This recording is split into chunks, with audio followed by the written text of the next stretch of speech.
joined now by poker pro and vlogger. He's also just taken down the Unibet Esports Battle Royale in Las Vegas. He's one of the biggest, if not the very biggest, poker YouTubers out there. It is, of course, Andrew Neeme. Andrew, congratulations on that win and welcome to the show. Thanks so much. Thanks for having me. And it's great to hear you say I took something down because I'm not much of a tournament player, usually. I'm usually in the cash games, but that's great to hear it come out of your mouth. Yeah, you defended the honor of all poker players out there by putting those esporters to bed. They were all complaining about your presence in it last night when we were talking to them. They felt it was unfair. Yeah, it was. Those guys are awesome. They're such a great group of people. Super friendly. Everyone was really cool. That's great. Well, look, when it comes to the stuff secondary to poker, you started off blogging, then you did podcasting for a while, and now you put out one of the most popular poker vlogs. Dara and I both started out with the blog. We currently podcast. Dara's dabbled with a little bit of Facebook Live, but I'm pretty sure no one wants to look at my ugly mug. How natural was the progression for you as a content creator through all those different things?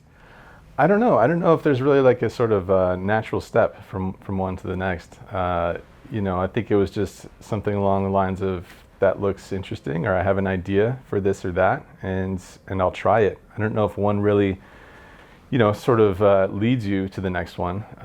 Other than I think I was doing the Instagram thing, and that sort of got the creative juices really flowing. I was forcing myself to post one thing on Instagram every single day, and so I wanted that one thing to be somewhat creative. And I think maybe that creativity sort of led to the next stepping stone of the vlog, perhaps. But aside from that, I don't know if one sort of naturally leads to the other. And I know you have a background in music. To what extent did your experience in the music industry inform how you put your vlogs together? I've always thought that one of the coolest jobs would be to be the person who selects music that goes in certain scenes in movies or in TV shows, and sort of sets the mood to that piece. And so, yeah, that's just kind of like something that's been on my mind is watch some TV series, and so there might be some influence there. Just picking things that kind of fit the mood, picking tracks. I know Brian Eno has said that he thinks the next stage of culture is essentially that artists as curators, where they decide what to highlight. So not necessarily the creators of the content, but they will decide what music and how it's put together. And I think we're kind of already seeing that with DJs. So it'd be interesting to see if that leads into other areas of the culture as well. Yeah, sure. Yep. On a previous episode, Dara said that during periods of downswing, which I guess we all have from time to time, it's nice to have other ways to get positive feedback, and creative projects are really good for that. Would you agree with that sentiment, and what was the inspiration for your foray into the world of vlogging? Yeah, so the blog definitely helps through downswings. I think it's poker is the thing that's been the best about the blog is that it's allowed me to be creative in a space where it's this sort of area where it's this profession where your net worth upticks and downticks a little bit here and there, and that's really all you have to show at the end of the day for the work that you've done. So sure, the upticks are those are enjoyable, of course, and when you have the downticks, the downswings, those are obviously the most painful and the most difficult parts of playing poker professionally. So if you can create something out of the downswing, out of the downtick, that turns out to be something, whether that's really fun or informative or creative or helpful to somebody, then that sort of creates something beneficial out of the downswing. So that's turning something that's turning that negative into a positive, having something come out of that. That's super helpful. That's been super helpful from the vlog project itself. What was my inspiration for starting the blog?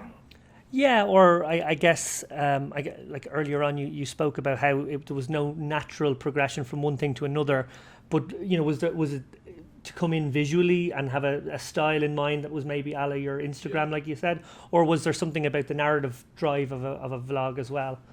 So Casey Neistat was a huge influence on me. I don't know if you guys are familiar. He's quite a famous vlog, not in poker, correct, but blogger anyway. Yeah. Sort of very New York City based, shows off the city of New York a lot, and then his sort of daily life riding a motorized skateboard around New York City. So that was, watching his stuff, because he was a professional filmmaker before he did the daily vlogging. So his stuff was awesome, like just really well done, really well produced, and also like, very positive with, some really motivational messages in there, all mixed together.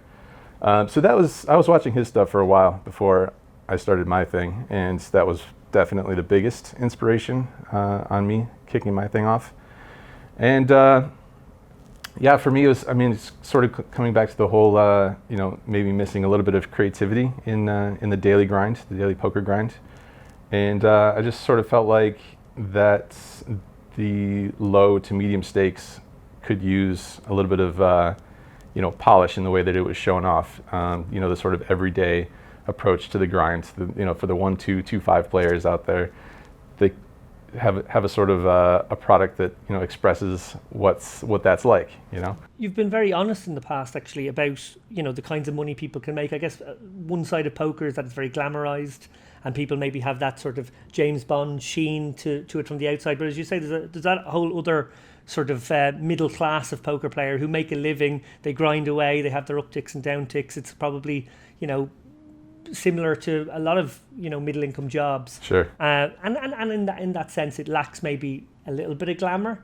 And I think you put a really honest spin on it. I think was there a blog recently, or maybe an article somebody wrote, where you spoke very honestly about the kinds of money you could make. Yeah, I had a video called, I think, Expected Income in live poker, something along those lines. It's good to just kind of, because I think people often look at the winning days when you have a winning poker session, and you win whether it's $300 or $1,500 or whatever in a day, and it's tough to people think about those winning days, and they assume if I do this full time, then I'll have many of these winning days, and we'll just forget about those losing days, and we'll just focus. I thought it was unfair. Yeah, it was. Those guys are awesome. Yeah. You won $250,000, but then they don't understand that you do so many buy-ins in a year, and maybe you sold a lot for that tournament. Right. People just go, you can make $250,000 every week. Of course. Yeah, if only. But so just try to like kind of spell it out in a little bit more clearer of a fashion. Look at it more of like an hourly rate sort of a thing, which I think people can relate to. Compare it to a job and any other sort of job. And yeah, just try to sort of put it in everyday terms for people to get their heads around. And at Unibet Poker, we have a couple of aspiring bloggers, Neistat and Untitled. What advice would you have for them, or anybody who's like an aspiring poker blogger? First advice would be to just start doing it, because starting, I think, is the hardest part, perhaps the most daunting. And then I would say focus on the sort of things that you like talking about. Don't just do something because this is what someone else did and it seemed to do okay.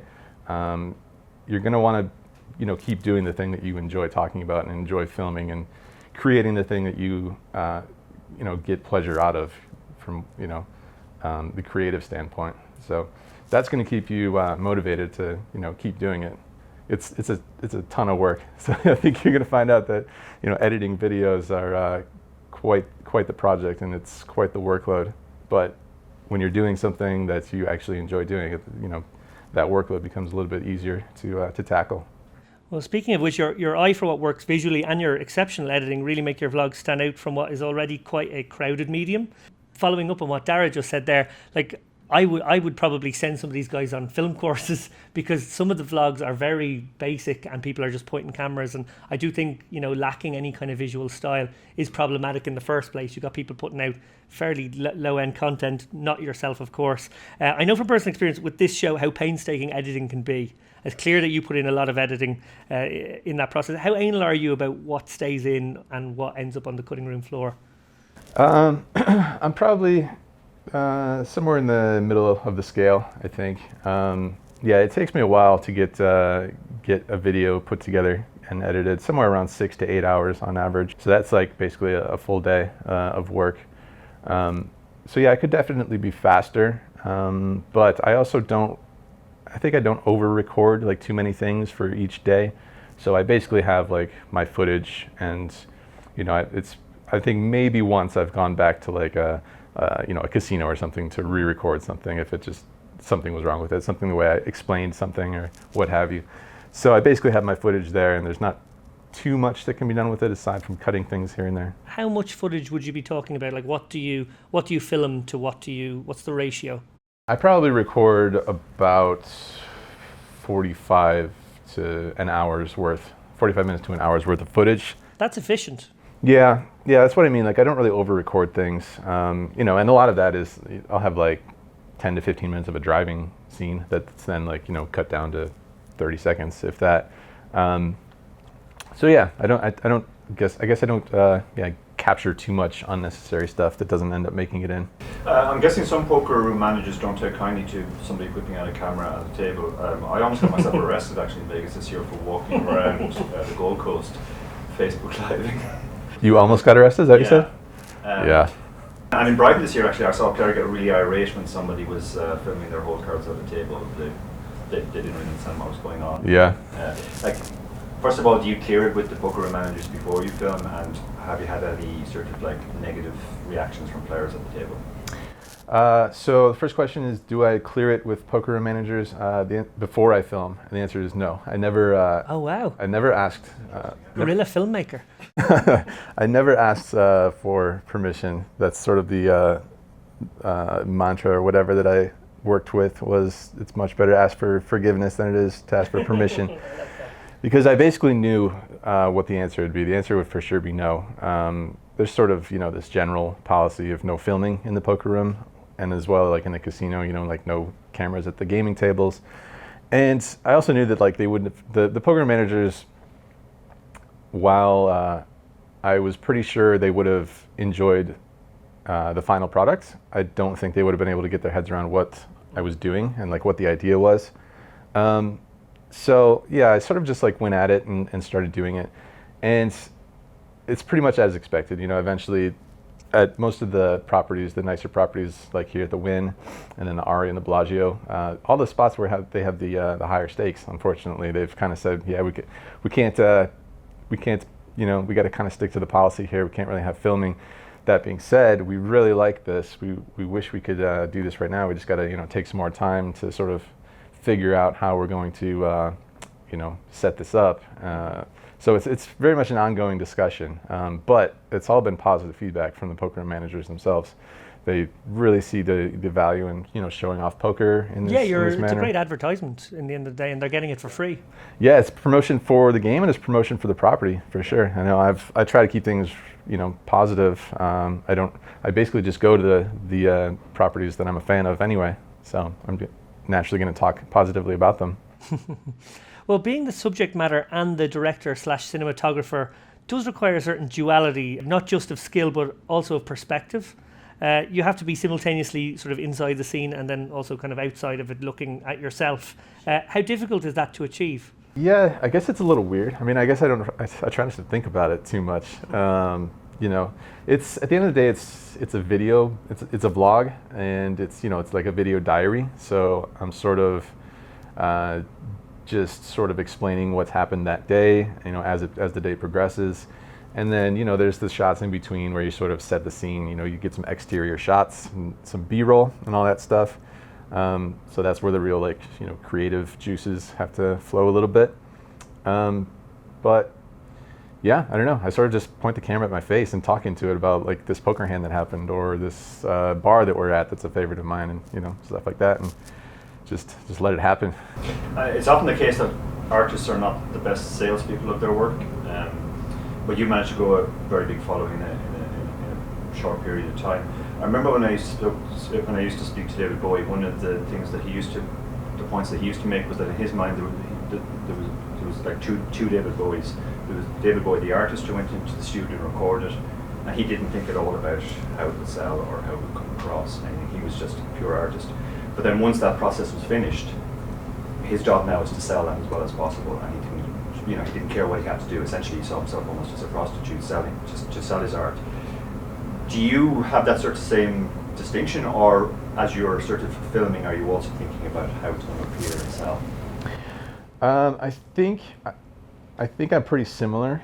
I've never thought of myself as similar to David Bowie, but I guess I would be similar in that regard to where when I'm working on the actual filming of that day's video, I'm just focused on, making something fun / interesting, and that's the main focus. Trying to come up with a cool shot here and there, and thinking about how that will look, and then I guess afterwards, after we have a video, or along the way, then it's time to reach out to a few people about, whether they want to do an interview or something like that.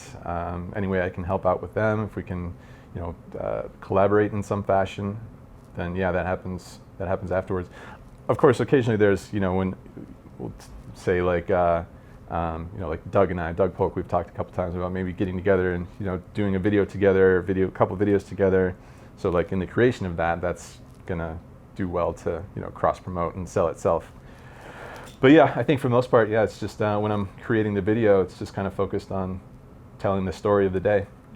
So as David mentioned at the top there, you took down the esports sit and go. How did you find the whole experience of playing, with people who, are very skilled in a gaming area, but relatively new to poker? So I thought it was going to be a big sort of gamble fest and many multi-way, as in every player in every hand, that multi-way. Those guys took it very seriously. They took it way more seriously than I was expecting. We were all chatting before the game started, and then as soon as the first hand was dealt, it got much more quiet. They're all business. Yeah, these guys, they're very strategic, and that's how they approach the games that they play, and they weren't looking to just give it away. They were going to try and figure out what's best to do in each situation to the best of their knowledge. So it was a lot more serious than I thought it was going to be, but at the same time, those guys are all super nice people and just really cool. It's really cool to meet all of them, and it was a really fun experience. Of course, it's fun when you win the thing, but it was great. It was really cool. Yeah, I remember the first time we watched esports people play, I think, and we knew that they were sort of relatively new to poker, but we were impressed by how quickly they sort of honed in on a pretty good strategy. Finally, Andrew, we spoke at the top of the show of our personal concern that video blogs are in danger of being a bit of a flavour of the week.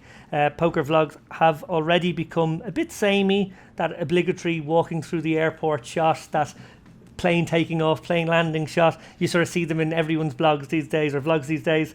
What do you think the future holds for the format and for the medium as a whole? I think there's a huge opening for some comedy videos, some comedy poker videos, something like that. I don't think there's anything that's solely focused on, very lighthearted and, because the poker room is a very serious place, it seems. But I think there's a bit of a hole there that could be filled by some people. But I don't know, I sort of look at vlogging a couple different ways. I mean, you can have this grand vision for something, for this project that you want to create, or I think a lot of times it's almost better to look at it as sort of like a journal that sort of exists in this time period in your life that you can always go back and look on, that'll just always be there. And so if you end up making 10 videos or 20 videos and it ends up not amounting to anything, I still think that's pretty cool, because you'll always have that. You can, show it to your kids or your grandkids and be like, look what Dad was doing back in this year. So I wouldn't worry about it too much if that's like something that if somebody's thinking about creating something and trying to figure out what path they want to take it down. Would you agree with the idea that it may be a flavour of the month in terms of a medium, or would you totally reject that and say no, in 10 years time, it'll all be vlogs, or it'll even be something beyond that, but it'll be an offshoot of that? It's tough to say. I mean, I don't know how many hand histories people are going to want to listen to over the course of the years. There's just going to be so much of it, and then how does one differentiate itself from the next one? But there's never going to be a point where there's nothing creative that you can do anymore. So, I don't know what that next thing will be, but it'll evolve in some fashion. That's just the nature of creativity and people wanting to take one style and add their personal style to it, and it evolves from there. And the future for yourself, Andrew, would you like to get into film in a more mainstream sense, or is poker still the love of your life and this is an adjunct of that? I honestly don't know. It's an interesting question. It's sort of like, this is what I'm doing right now is really fun, and I was perhaps a little bit burnt out on poker itself. That was, pretty big impetus for starting, and then it went from burnt out to really enjoying the whole process again. So as of now, it's just really enjoyable, and I'm just going to keep doing it. And then I'm sure there will be, sort of twists and turns along the way over the course of the project, but not looking too far ahead at the moment. Just kind of doing this and really enjoying it. And I feel like there's so many different, places that we can go to, like literally locations. Like there's so many international spots that I haven't been to yet, and I haven't even been to the East Coast with the blog yet. So it's, I think there's plenty to be done still on the blog as it's in its current form. Well, Andrew, thank you so much for joining us on the show today. A genuine treat to talk to somebody who is both a poker player but also straddles that artistic side of the world, and we really appreciate you coming here. Yeah, thanks for having me, guys. It was fun.